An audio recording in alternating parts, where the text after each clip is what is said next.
Good morning. Morning, brothers and sisters. This is Good Friday, Biyernes Santo. And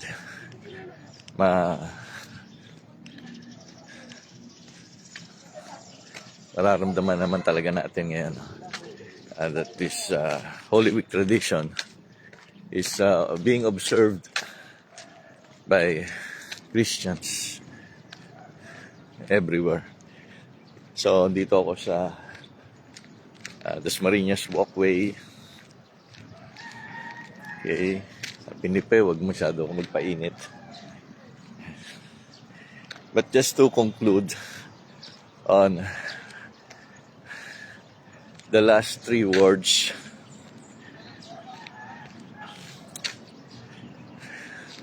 of the 7 last words of Jesus.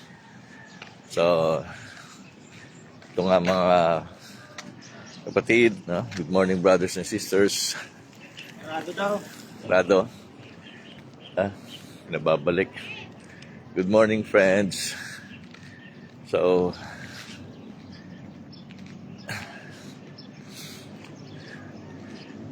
the 5th word is I thirst. Mababasa po natin yan sa John 19, verses 28 to 30. Doon na rin yung 6th word na it is finished. Dito rin sa John, no, sabi nga si John yung nag-record nung account. Yung 4th word, yung 3rd word natin. Woman, behold your son. Son, behold your mother. So dito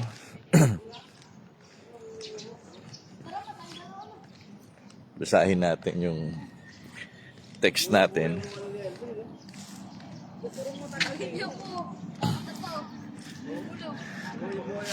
Shout out sa aking mama Malinda, kay Jing, sa kay Sharon. Nasa Baguio ngayon.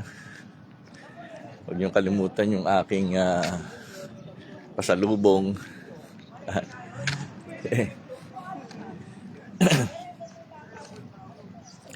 Good morning, Christian. So, Christian, did natin from Burol, Paliparan. Okay.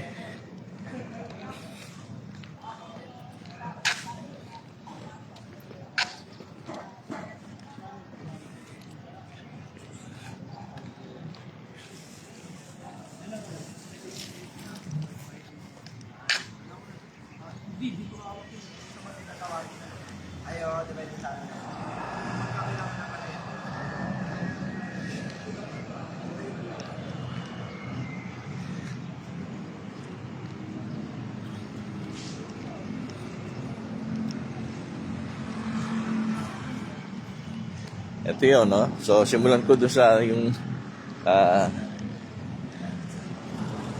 verse 25, nakatayo sa tabi ng krus ni Jesus at ang kanyang ina at ang kapatid nitong babae, si Maria na asawa ni Cleopas at si Maria Magdalena. Nang makita ni Jesus, so mayroon ditong tatlong Maria. Nang makita ni Jesus ang kanyang ina at ang minamahal niyang alagad na nasa tabi nito, sinabi niya, ituring mo siyang ina, ituring mo siyang sariling anak. Woman, behold your son. At sinabi niya sa alagad, son, behold your mother. Ituring mo siyang iyong ina. Mula noon sa bahay na ng alagad na ito, tumira ang ina ni Jesus. So, and then verse 28 nga, ito yung word natin ngayon. Although, try kong i-conclude na rin, no? Because now would be the Good Friday, the day where most Christian community celebrates the 7 last words. So, ang sabi rito sa verse 28, alam ni Jesus na naganap na ang lahat ng bagay. Kaya't upang matupad ang kasulatan, ay sinabi niya, nauuhaw ako. Alam ni Jesus na naganap na ang lahat ng bagay, kaya upang matupad ang kasulatan, so that the scripture might be fulfilled, Jesus said, I thirst. Dipso, no? Sa Greek, dipso. Nauuhaw ako. May isang mangkok doon na puno ng maasim na alak.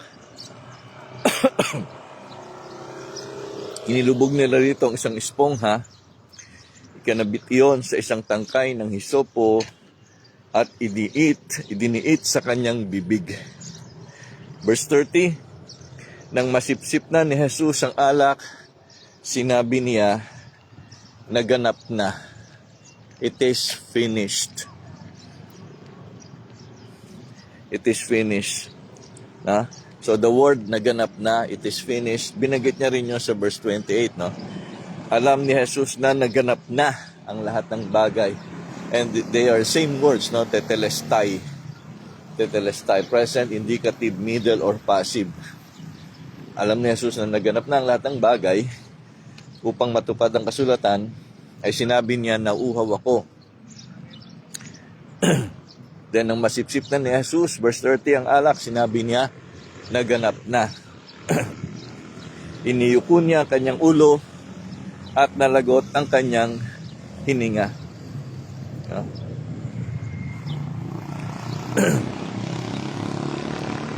Okay.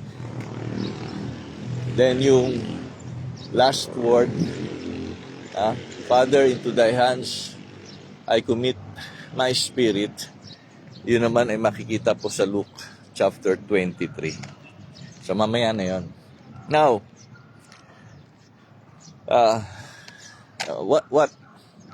what is the meaning of the fifth word, I thirst? Tingnan ko sa English, no, translation, yung ating text.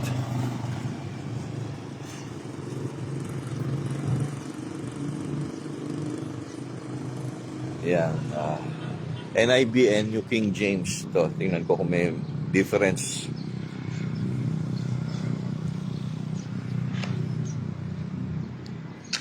Okay, John 19:28. 27, yung third word. And to the disciple, here is your mother. 26, woman, here is your son. And to the disciple, 27, here is your mother. Then 28 nga yung fifth word natin. Later, knowing that everything had now been finished, had now been fulfilled. Sa New King James, that all things were now accomplished. Tetelestai. That the scripture might be fulfilled. Jesus said, I thirst. I thirst. Nauuhaw ako. Doon sa NIV, and so that scripture would be fulfilled, Jesus said, I am thirsty. I am thirsty. Nauuhaw ako. Ako ay nauuhaw. I thirst. Nauuhaw ako. Pareho din yun, di ba? Pareho lang yun. No? Then a jar of wine, vinegar, was there, so they soaked a sponge in it, put the sponge on a stalk of the hyssop plant, and lifted it to Jesus' lips. Now a vessel full of sour wine was sitting there, and they filled the sponge with sour wine, put it on hyssop, and put it to his mouth. And verse 30, NIV, when he had received the drink, Jesus said, it is finished. With that, he bowed his head and gave up his spirit. Sa New King James, so when Jesus had received the sour wine, almost the same, he said, it is finished. And bowing his head, he gave up his spirit. So ayan mga kapatid, no, yung pinaka-passage natin. John 19, 28 to 30.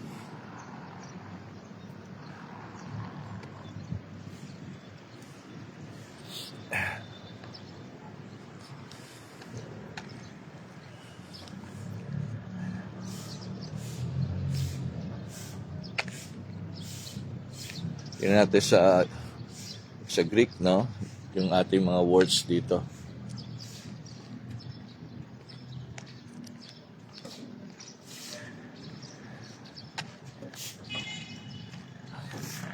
So sa tinding hirap,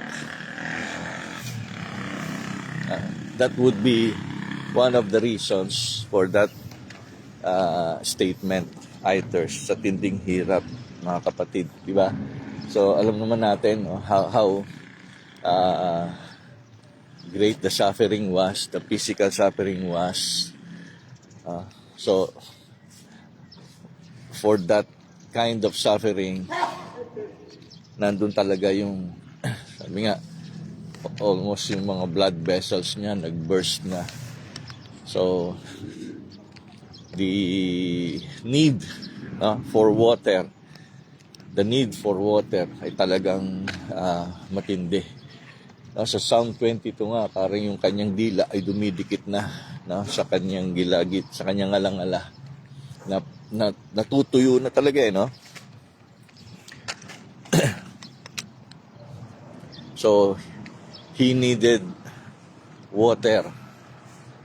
Naalala ko yung sinabi niya rin doon sa babaeng Samaritana sa John 4. After a long travel, and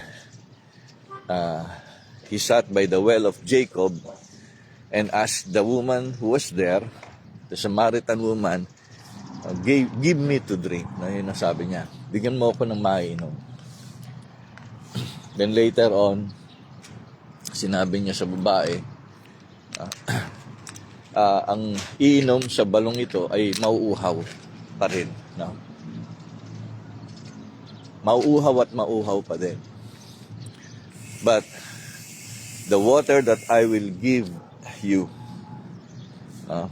the water that I can offer, if you drink it, you will never be thirsty anymore. Never again. So it will be an eternal provision doon, sinasabi ng Panginoong Jesus. Yung tubig na nagbibigay buhay, which is Jesus Himself, na hindi na kailanman mauhaw ang sino mang tatanggap nito o tatanggap sa Kanya. Kaya dito, kaya nga, I thirst, the word in Greek is dipso, no? To thirst or to desire earnestly. Mauhaw ka, nauuhaw ako, it could be and any other things that you can thirst for, di ba? Or you can desire for. Nauuhaw ka sa tubig, nauuhaw ka sa pagmamahal. Pastor Bob, good morning. Sir Bobby Rehuso, good morning. Happy Blessed Good Friday. Nauuhaw ako. So maraming bagay ang pwedeng kauhawan. But yun nga ang unang main reason, the main reason, na common sense naman, is physical thirst. Physical thirst. Talagang pagkauhaw na physical. Katulad nga nung nag-travel siya, dumating siya doon sa balon ni Jacob, humingi talaga siya, di ba? Humingi talaga siya ng tubig sa babae. Give me to drink. Pero because of cultural differences, tubiling babaeng bigyan siya. Di ba? Babae ako, lalaki ka. Hudyo ka, Samaritana ako, ang daming barrier, no? Tubig lang eh. Di ba? Mineral water lang eh. Ayan. Kuya Rolly, good morning. Happy Good Friday and regards kay Ate Rosie. So, the importance of water sa ating buhay, alam naman natin kung gaano kahalaga ito.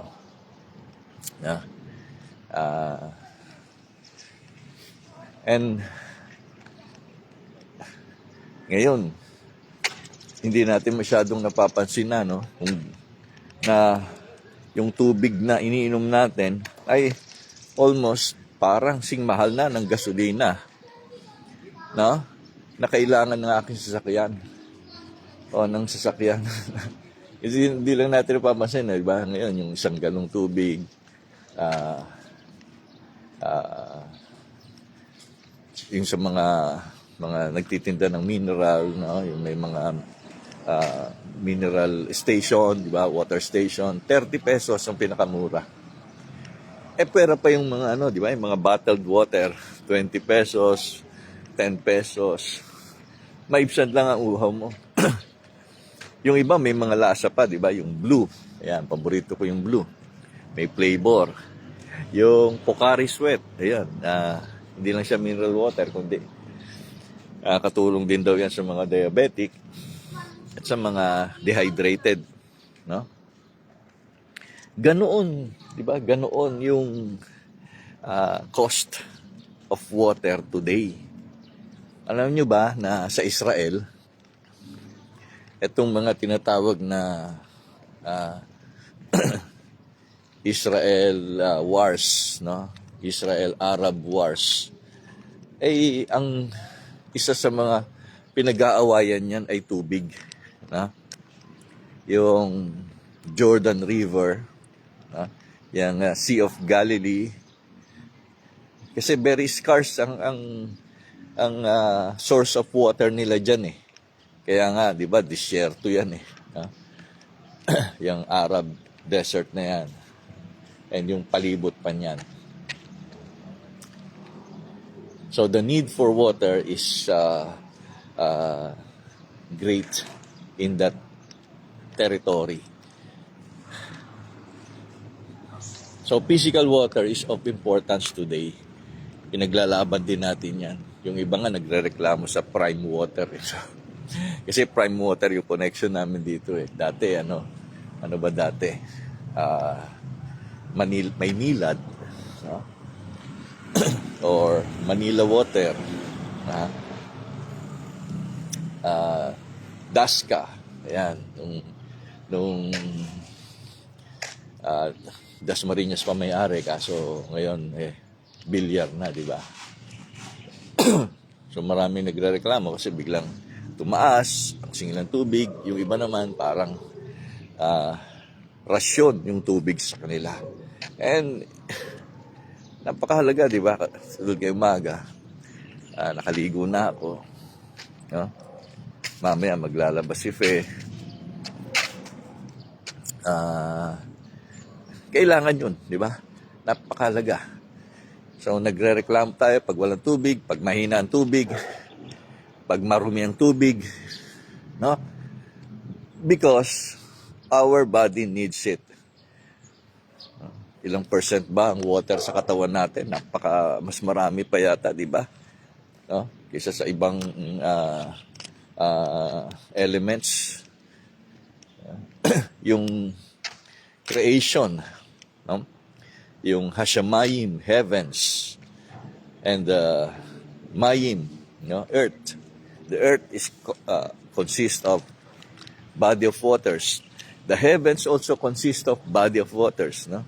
Kaya nga yung word na heavens, Hashamayim, the heavens, ay ang root word nyon is water. No? Doon sa deluge, no? Yung dilubyo, di ba? Yung the great flood. Naalala nyo, no? Binuksan yung durungawan ng langit, bumuhos ang tubig, binuksan ang durungawan, mga pintuan ng ilalim ng dagat, ng lupa, no? Lumabas ang tubig, di ba? So, tubig sa taas, tubig sa ilalim. So, ganoon, no? Yung tubig na hinihingi ng ating Panginoong Hesus. But was it given to Him? Binigay ba sa Kanya? Hindi di ba? So, tingnan ko nga yung, no? Verse 30, verse 29. Yeah? Ang binigay sa Kanya, jar of wine vinegar. Merong dong jar of wine vinegar. Sinok nila sa isang espongha, sa sponge. Nilagay nila sa isang sanga ng kahoy, sabi rito, hyssop plant. And they lifted it to Jesus' lips. At inang idinampi nila. Diba? tubig lang hinihingi. Lahat naman sila meron doon, no? Mga sundalo, meron yung parang lalagyan ng tubig. Yung mga soldiers na nagbabantay kay Jesus. Pero walang respeto talaga no? Walang respeto kay Jesus. Kaya instead of water, binigay nila ay wine vinegar. Now, wine vinegar, tingnan natin sa Greek, ang a jar of meston, no? Meston oxus. Yung laman nito ay yung sour wine, no? Oxus. Oxus ang Greek, no? Sour wine mixed with water. Okay. Sabi rito, it is a common drink of Roman soldiers. So, ano pala to? Parang ano to sa atin? Ano ba yung iniinom, no? Sa galing sa ano? Sa niyog. Tuba. Ayan. Para palang tuba. No? Sour wine, di ba? Lalo na yung mga tuba na hindi properly fermented, di ba? Tuba o kaya salab, hindi naman salabat no? Tuba talaga, no? Tuba. So, sour wine, oxus. So, instead of a plain water, ang binigay kay Jesus ay sour wine. Tuba. May isa pang tawag dyan i-chat nyo na lang dito kung naalala nyo. Nakalimutan ko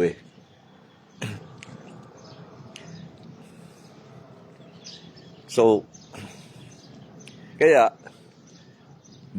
nandun yun, no? Kaya nga, sabi ko, bakit mayroong ganong klaseng tubig doon? Yun naman pala, talagang common. So, the word oxus, isang drink na common din sa mga manginginom. Sa mga sundalong manginginom, common pala yon. Biruin nyo, mihingi ng tubig si Jesus, ang dinampi sa bibig niya ay emperador.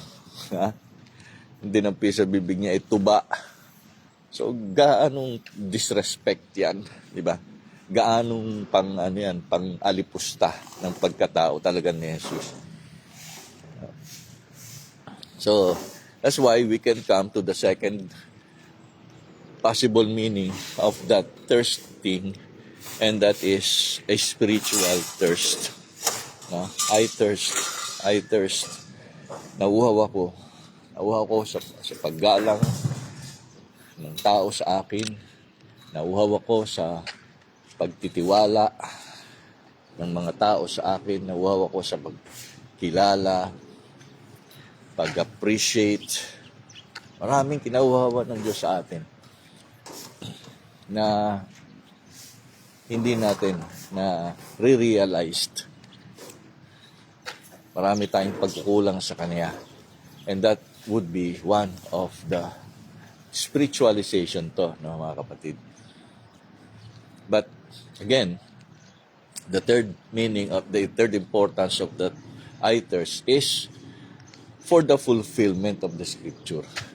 Napakahalaga sa ating Panginoong Jesus, who is a prophet, a priest, and a king. Yan yung threefold office ni Christ dito sa lupa. Propeta, saserdote, at hari. Prophet, priest, and king ang ginagampanan niya. So sa prophet, yan yung kanyang mga prophecies, he sees to it that it will be fulfilled. Kaya yung sinabi nga rito sa 19 verse 28, when Jesus knew that all was now finished, tapos ng lahat, o patapos na, tetelestai, to fulfill the Scripture, or so that Scripture would be fulfilled, sabi ni Jesus, I am thirsty. So, what Scripture was He fulfilling?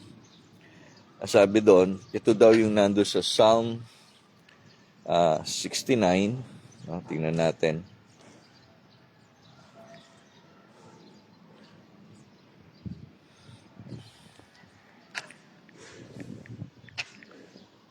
69 verse 21, which read, "They gave me a poison for food, and for my thirst, they gave me sour wine to drink." Ha? So, sinong sumigaw nito? Sinong nagsabi nito? Nagreklamo sa yung pananalitang ito? A cry of distress, a cry of thirst. Si King David, di ba? Suffering under his enemies, experiencing bitterness, suffering, including physical and emotional hardship. They gave me poison for food, and for my thirst, they gave me sour wine to drink. So ito yung isa sa mga lament sounds, no? Mga panaghoy, mga awit ng pagdurusa, naglalamit, na humihingi ng saklolo. But this was also part of a messianic psalm, no? Messianic prophecy. Sabi nga sa inyo, yung my God, di ba? Eli Eli lema sabachthani, no? He was on a difficult, a very difficult situation, King David. Yun yung kanyang sinabi. Although knowing that his God would truly never leave him. Pero ito nga yung question, why have you forsaken me?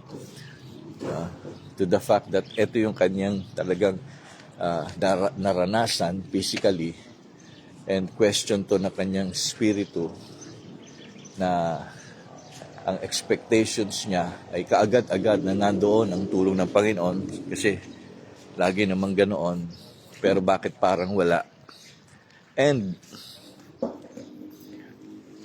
sa ating Panginoong Jesus, doon sa krus, sa tindi ng hirap niya, no? He is, sabi nga sa inyo, he is so much concerned for the scripture for the fulfillment of the scripture. Kaya nga, bakit, no? Ganun na siyang kahirap, pero biblical pa rin, di ba? Umana pa rin siya ng scripture na maiko-quote that is messianic and prophetic, no? Messianic prophecy ang nature. Kaya yung kay Mark, Eloi, Aramaic, no, with Chaldean roots. Kay Matthew naman, Eli, lema sabachthani, Aramaic with Hebrew roots, no. Yung mga pinagalingan may mas sa side ng Hebrew. Sabi ko nga nung kahapon 20 minutes na ako nagsasalta, nakamute pala ako. No, pero salamat kay Jo, no? Si Jojo, shout out. Pa-airport na ba kayo? Ingat kayo sa biyahe. Kaya yun, mga kapatid, I thirst is a fulfillment of the messianic prophecy, a fulfillment of the suffering of the Christ, a fulfillment of what King David had suffered and had experienced in such a way. He, being the son of David, is making a connection, no, to all the messianic prophecies of David in the book of Psalms, in his Psalms. Kaya yan, tatlong mahalaga na makita natin sa salita ng ating Panginoong Hesus, sa winikan ng Panginoong Hesus, na I thirst, na uhaw ako. It was a physical thirst, it was also a spiritual thirst, and thirdly, it was a biblical thirst, a fulfillment for the fulfillment of the scripture, tetelestai. Ang alam niya nang naganap na ang lahat para sa katuparan ng kasulatan ay sinabi ni Jesus, ako'y nauuhaw. Ngunit ang binigay sa kanya ay wine, sour wine, instead of water. And doon nga sa pagkatapos nun, winika na ni Jesus yung sixth word, it is finished. Tetelestai. Tetelestai. So two words in John 19:28 and also in John 19 verse 30. Tetelestai. So it is finished. Tapos na. Completed. So tapos na yung kanyang misyon. Tapos na yung kanyang suffering on the cross.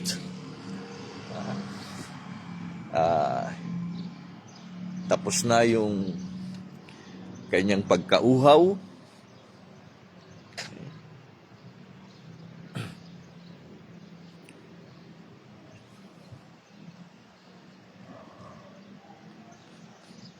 Tapos na yung kanyang pagkain. Yung pagkain niya, di ba? My food is to do the will of the Father who had sent me. Tapos na yung pinapagawa sa kanya ng Ama. It is already, hindi lang tapos na, kundi accomplished na. Okay na. Tapos na at kumpleto na. And also, kumpleto na rin ang fulfillment ng mga messianic prophecies concerning the passion of Christ, concerning His suffering on the cross, His death on the cross. So, yun yung mga gustong sabihin sa atin ng Panginoon Jesus na tetelestai. Sa Greek, tetelestai. It is finished. It is a present indicative active, no? So, balikan ko yung Greek. Okay.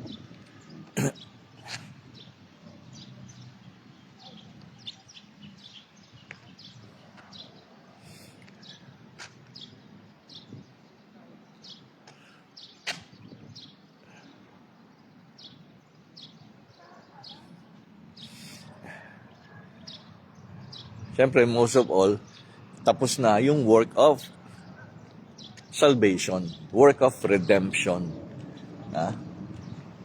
It is already accomplished. Yung need ng tao para maligtas ay tapos na. Natapos na ni Jesus.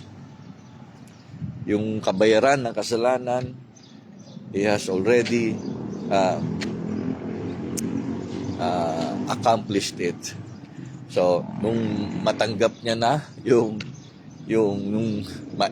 mainom niya na, no, malasahan niya na yung sour wine, yung vinegar, yung tuba, no? Na ibinigay sa kanya ng mga sundalo. Ang sabi niya, it is finished. It is finished. Referring to Psalm 69:21 na psalm ni King David, lament psalm, pero it's also a prophecy that the soldiers will give him poison for food and will give him a sour wine for drink. At yun nga, tetelestai. Tetelestai. Ayan. So, tapos na. Complete na po ang misyon ng ating Panginoong Hesus sa krus. Paghihirap niya doon was also completed. Tapos na rin.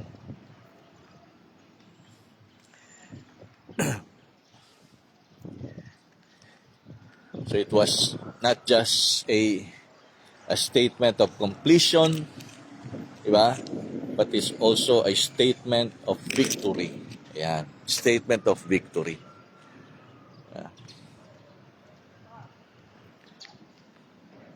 Statement of victory that He, through His death, He won against Satan and against sin, against the penalty, the power of sin, and even the presence of sin. So maganda rito, no? Binanggit yung sponge, yung esponja, yun yung isinawsaw, o yun yung nilagyan ng sour wine, ng tuba, ng mga sundalo, at yun ang idinampi. Sabi ko nga, yesterday, no, yung yung hinagpis ng ating Panginoong Yesus, which you quoted also from the hinagpis of David, no, sa Psalm 22. It is a statement of having experienced the evil of sin in his body. Biro nyo, wala siyang kasalanan, pero ginawa siyang makasalanan, may kasalanan, para lang bayaran niya ang kasalanan natin, which he loved doing. Ginusto niya talaga yun. Pero during that point, sabi ko nga, parang nahati, no? Yung kanyang karanasan, yung kanyang pagiging Diyos at totoong tao ay na siya'y maluwalhati, at yung kanyang pagiging tao na makasalanan doon sa krus ay kasamaan, darkness, kadiliman, no?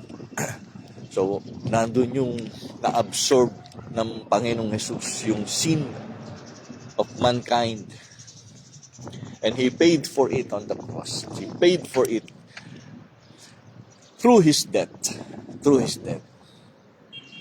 Kaya yun, mga kapatid, kaya mayroon kong ganoong pahayag, my God, why hast thou forsaken me? So, it is finished.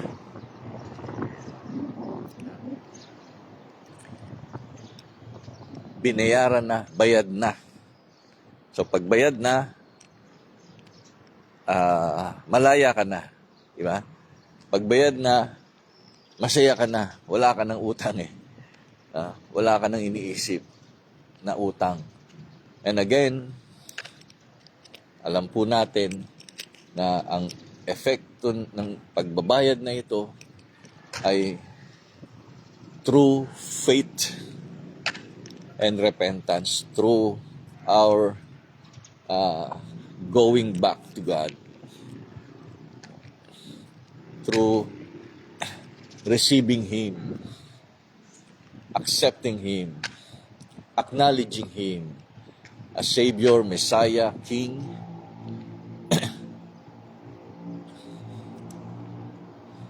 But again, kailangang malinawan din natin ang mga bagay na ito ay nangyayari at mangyayari lamang sa mga anak ng Diyos, sa mga tao, sa mga tupa na ibinigay ng Ama kay Jesus, na itinakda na noon pa mang una.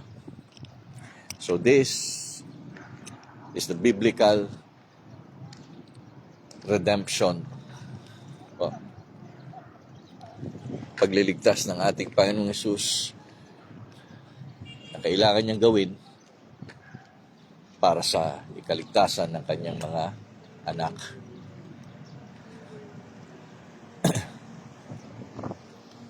So it is finished.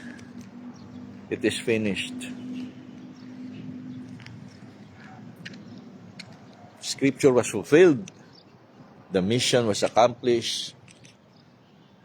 The penalty, the power, the presence of sin is defeated through the body, the glorified body of Christ, through the divine Son of God.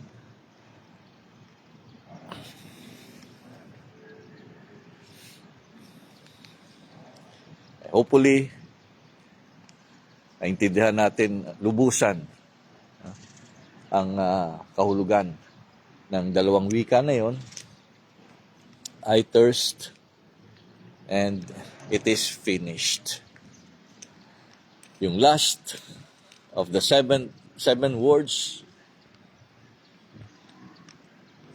na mayroong kabuluhan sa buhay natin, kaugnayan sa buhay natin bilang mga Kristiyano.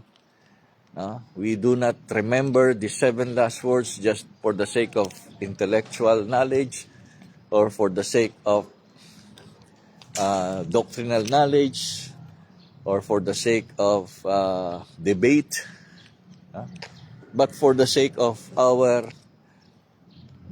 growing relationship, because we are His disciples. We are His children. Kaya mahalaga ito.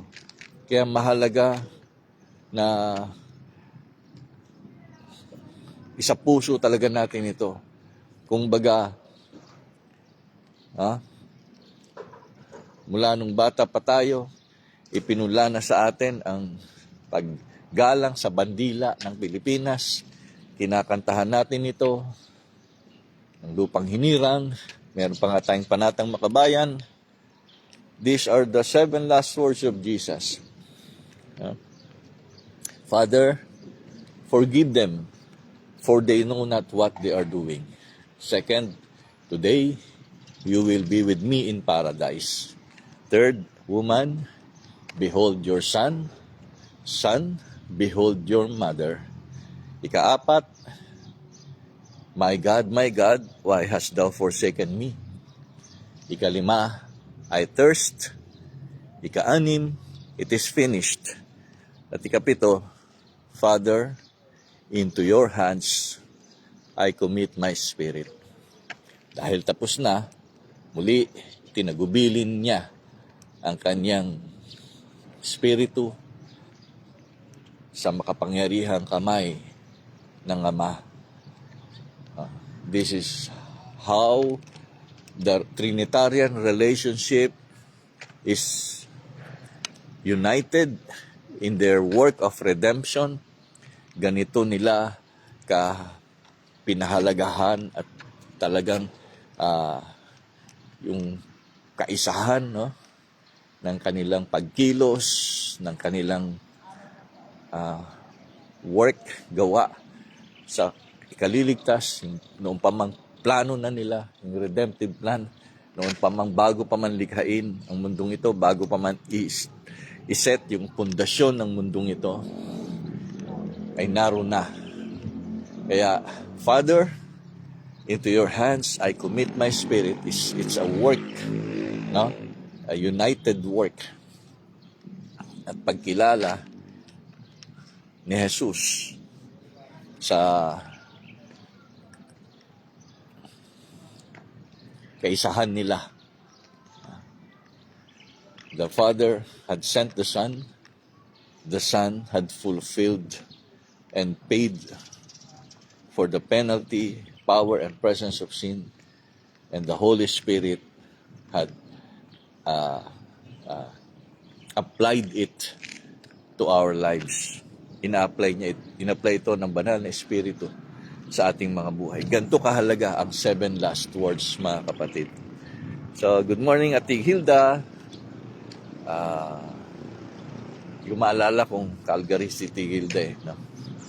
And Ate Jocelyn, no? Good morning, Sister Jocelyn.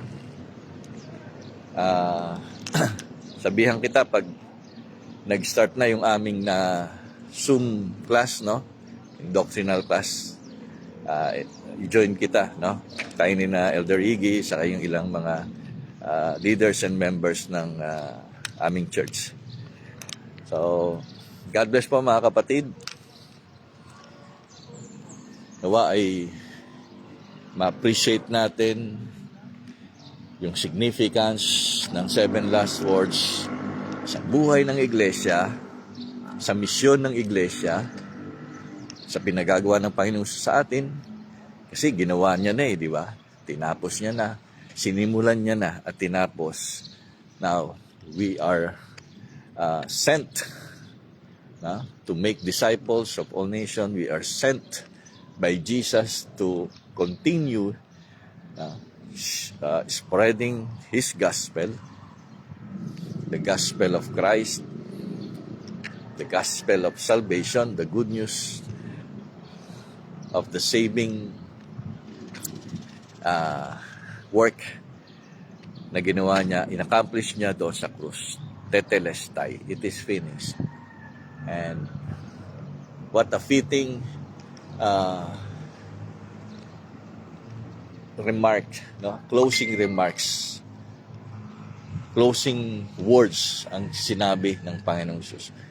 Ama, sa iyong mga kamay, itinatagubilin ko ang aking espiritu, ang aking buhay, ang aking kaluluwa. No? Wala pa akong naririnig na ganong testimony ng mga namatay ng mga na bagong mamatay ay ganito yung mga pahayag nila sa ating Diyos. Mostly kasi ay kay mag-alala, babalik na ako kay Lord, uwi na ako sa Ama, ganun, no? Hindi magmahalan kayo, di ba? Mga ganyan, mga huling habilin Pero dito personal no? Very personal si Jesus. Father, into your hands I commit my spirit. Tapos na yung kanyang pagtatagubilin di ba? Sabi niya sa kanyang ina, narito na yung anak Yan, tinatagubilin kita kay John. John eto, ina mo na siya siya'y turing mong ina. And after that, di ba? So, kasama na nga ni John sa tahanan niya, si Mary, at siya na yung nagpatuloy ng responsibility ito. So, ganun lang. Kaya tayo rin no? Tinagubilinan tayo ng Panginoong Hesus ng work niya dito sa lupa. Kaya, maraming salamat mga kapatid. Next week na po ako, no? Bukas ay baka hindi ako makapag Bible morning walk. Although bukas na raw yung hindi pa, sa Sunday pa palang bukas ng Dasma Grandstand, Oval. Pero dito nga ako sa gilid ng arena at ayan, sa likod ko yung City Hall. So, let us conclude in prayer mga kapatid. And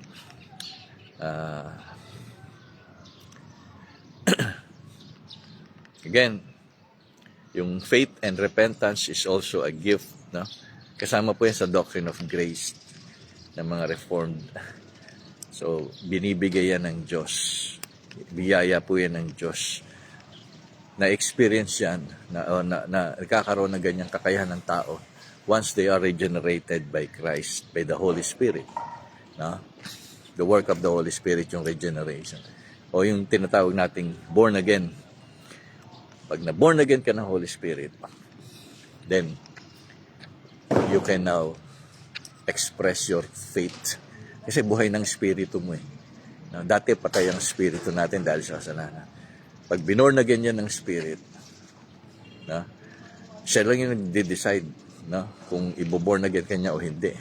Sabi nga doon si John 3, verse 8, may panghangin kung saan niya ibig. Ganun din ang gawa ng Espiritu.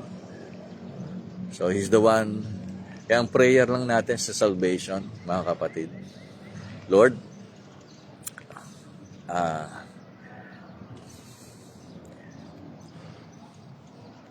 may you provide for me your grace of salvation. Nawa, Panginoon, ay bigyan mo rin ako ng biyaya mo ng kaligtasan. Yun lang.